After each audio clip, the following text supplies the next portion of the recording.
Cubao to PITX.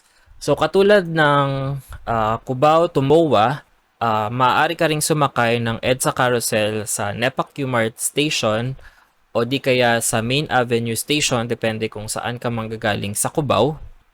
Ang bus na ito ay magta-terminate sa may PITX.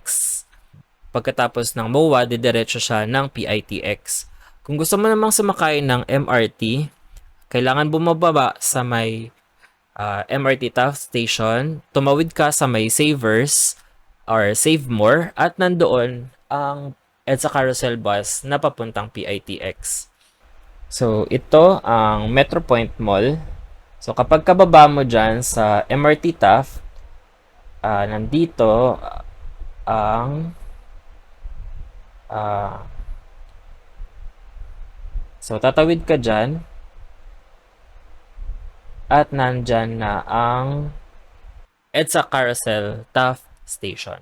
So, mula dito, aabutin ng 10 to 15 minutes ang biyahe papuntang PITX. Dadaan ito sa Mall of Asia, sa Ayala Malls, Manila Bay, bago dumating sa PITX. Next question.